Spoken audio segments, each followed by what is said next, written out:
चीन पाकिस्तान से गधे दरामद करना चाहता है। वजारत क्योंकि अगर देखा जाए हमारे जो नेबर कंट्री है इंडिया की अगर हम बात की जाए तो वो रिसेंटली उन्होंने 750 बिलियन जो है उन्होंने एक्सपोर्ट की है। जी कर रहे हैं और अपना ज़र मुबादला अपने मुल्क में ला रहे हैं 750 बिलियन डॉलर, और हम सिर्फ $1 बिलियन के लिए IMF से रिक्वेस्ट कर रहे हैं। सर हमारे पास गधों के अलावा कोई और चीज़ है एक्सपोर्ट करने के लिए? इंडिया को देखते हैं तो वो आईटी में बहुत ज़्यादा आईटी की चीज़ें हैं, वो बहुत ज़्यादा टेक्नोलॉजी बेस्ड उनकी चीज़ें बहुत ज़्यादा एक्सपोर्ट कर रहे हैं। वो एग्रीकल्चरल जितनी भी चीज़ें हैं, गंदम वगैरह वो चीज़ें, इन चीज़ों प्याज वगैरह वो ये चीज़ें एक्सपोर्ट कर रहे हैं। सर्विस एक्सपोर्ट के बारे में, जी हाँ, इंडिया की सर्विस एक्सपोर्ट एक्सपेक्टेड ईयर से 3 साल पहले ही $1 ट्रिलियन की जो है वो सर्विस एक्सपोर्ट की जो है रेवेन्यू है उसके बारे में एक्सपेक्टेशन दी जा रही है, उसके बारे में प्रेडिक्शन दी जा रही है। बहुत अच्छी बात है। जय हिंद दोस्तों, भारत ने एक्सपोर्ट के मामले में पूरी दुनिया में इतिहास रच दिया है और बताया ये जा रहा है कि बहुत ही जल्द भारत सुपर पावर कहलाने वाले अमेरिका को भी एक्सपोर्ट के मामले में पीछे छोड़ देगा। इंडिया की जो $1 ट्रिलियन की एक्सपोर्ट सर्विस है उसके अंदर हमारे ऐसे कंट्रीज़ हैं जो मुस्लिम कंट्रीज़ हैं, UAE और सऊदी अरेबिया का भी नाम है जो कि मेजर एक्सपोर्ट में जो है उनका नाम आता है।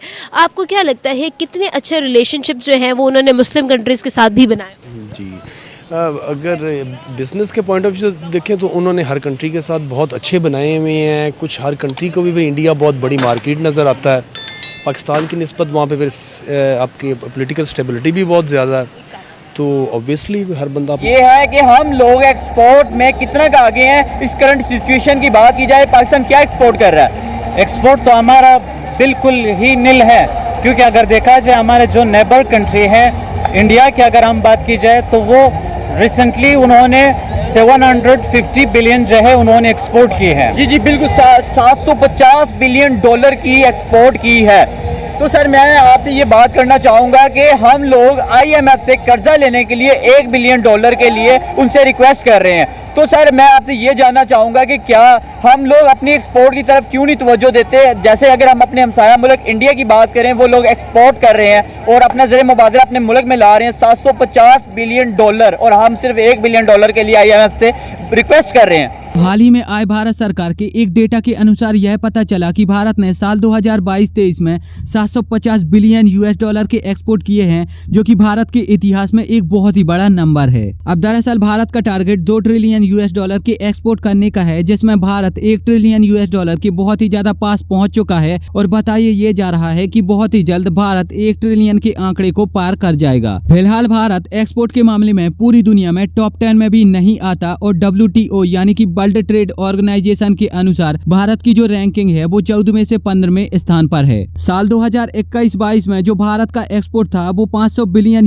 का था, जो कि बढ़कर अब $750 बिलियन तक पहुंच गया है और बताइए ये जा रहा है कि भारत को $1 ट्रिलियन तक के आंकड़े तक पहुंचना ज्यादा कठिन नहीं होगा और भारत बहुत ही आराम से इस आंकड़े को पार कर जाएगा। आने वाले कुछ समय में भारत सरकार UK, कनाडा, यूरोपियन यूनियन और कई और देशों के साथ फ्री ट्रेड एग्रीमेंट करने वाली है और ये फ्री ट्रेड एग्रीमेंट भारत के लिए इतना ज्यादा फायदेमंद साबित होने वाला है कि बताइए ये जा रहा है कि इस फ्री ट्रेड एग्रीमेंट की वजह से ही भारत $1 ट्रिलियन तक का जो आंकड़ा है उसे बहुत ही आराम से अचीव कर पाएगा। भारत आने वाले 10 सालों के अंदर अंदर यूनाइटेड स्टेट को एक्सपोर्ट के मामले में पीछे करके चाइना के बाद दूसरे या तीसरे पायदान पर आ जाएगा। इसी के साथ साथ भारत सरकार का कहना है कि अगर साल 2022-23 में WTO, यूनाइटेड नेशन और वर्ल्ड बैंक के डेटा के अनुसार नीदरलैंड और हांगकांग जैसे जो देश हैं उनके एक्सपोर्ट बढ़ने की जगह पर रुक जाते हैं या फिर कम होने लगते हैं, तो ऐसे में भारत डायरेक्ट टॉप 10 की लिस्ट में टॉप 5 तक आ सकता है।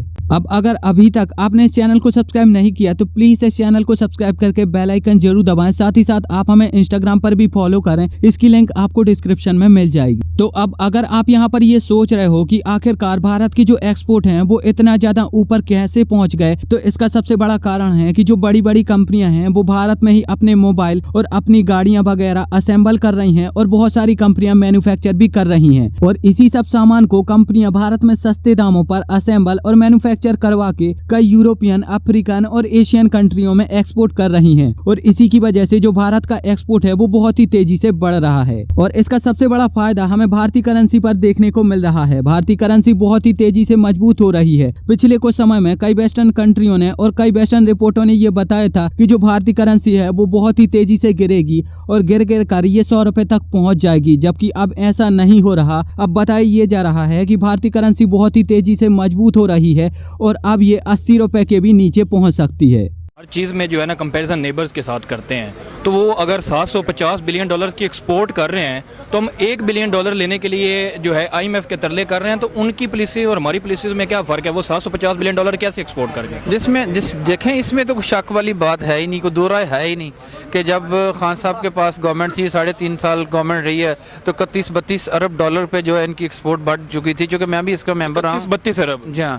तो बाहर से जो पैसा आ रहा था वो भी आज कितनी हो रही होगी? आज तो मेरा ख्याल मुझे 20-22 अरब पे भी शायद पहुंच गई है। अब तो से भी कम आ गई है यार। नेबर की 750 बिलियन डॉलर से बढ़ गई है। नेबर क्यों तरक्की कर रहा है? मुझे 20 से भी कम। देखें, वहाँ पे रूल है, लॉ एंड ऑर्डर की सूरत हाल बेहतर है, वहाँ पे स्मूथली मुल्क चल रहा है। हमारा भी मुल्क चल रहा है, बिजनेस की अपॉर्चुनिटीज दी जा रही हैं। हाँ, वहाँ पे बिजनेस तो जारी बात है, अगर मुल्क अपना स्मूथली चलेगा तो बिजनेस भी अभाव होगा, बिजनेस भी बढ़ेगा। तो ऐसी पाकिस्तान क्यों नहीं दे सकता? बस ये बदकिस्मती है हमारी, जो हमारे सिलेक्टेड जो आए हुए हैं जिन्होंने ये मुल्क का बेड़ा गर्क कर दिया है, इसी वजह से है ना। जब तक मुल्क स्मूथली नहीं चले वो हंस रहे हैं हम पे, उनका मीडिया हंस रहा है हम पे। जाहिर बात है, आप देखें ना कि आप क्या कहेंगे कि अगर आप ये जानना चाहते हो कि कैसे मैं और मेरे जैसे कई और यूट्यूबर किस तरीके से पैसा कमाते हैं और कैसे आप बिना किसी यूट्यूब चैनल के घर बैठे हजारों रुपए महीने तक कमा पाओगे, तो इसे जानने के लिए आप मेरे दूसरे YouTube channel the earn fine को सब्सक्राइब कर सकते हो और वहाँ पर जाकर वीडियोस देख सकते हो।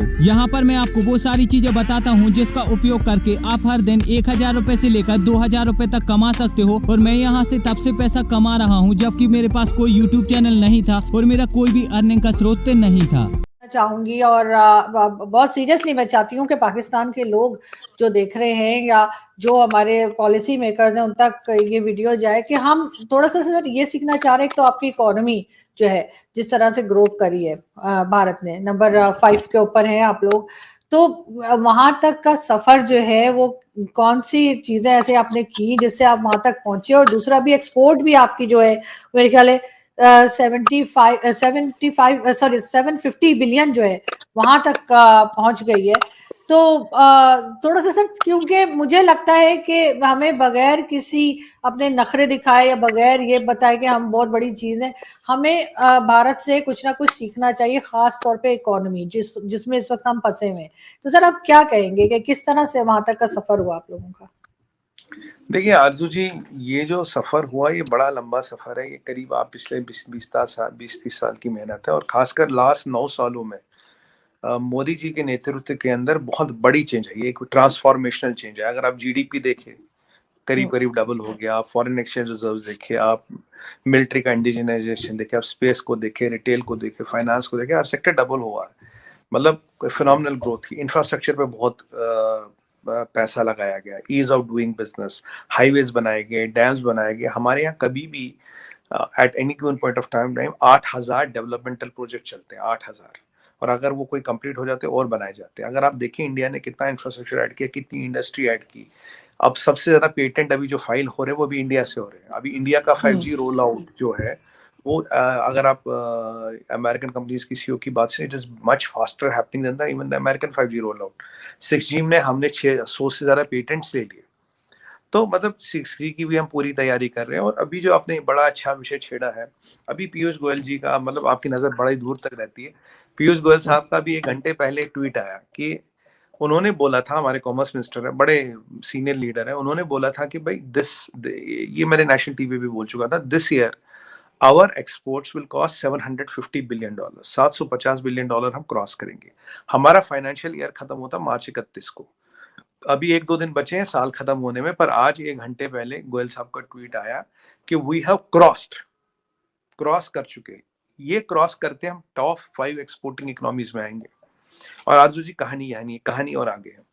कहानी। हालांकि भारत का जो 2 ट्रिलियन यूएस डॉलर तक का संकल्प है वो इतना ज्यादा सरल नहीं है और इसे अचीव करने के लिए भारत को अभी और भी ज्यादा मेहनत करने की जरूरत है। बहुत सारी विदेशी कंपनियों को भारत में बुलाने की जरूरत है, साथ ही साथ हमारे देश में भी नई नई कंपनियों को खोलने की जरूरत है। और जब ये सब होगा तब भारत 2 ट्रिलियन नहीं 3 ट्रिलियन तक पहुंच जाएगा और चाइना को भी पीछे छोड़ देगा। हालांकि इस सब पर आपका क्या कहना है, आप मुझे नीचे कॉमेंट में जरूर बताओ। और आपको क्या लगता है कि भारत अपना ये अचीवमेंट कब तक हासिल कर पाएगा, नीचे कमेंट में जरूर बताओ। एंड वीडियो अगर अच्छी लगी है तो प्लीज इस चैनल को सब्सक्राइब करके बेल आइकन जरूर दबाओ।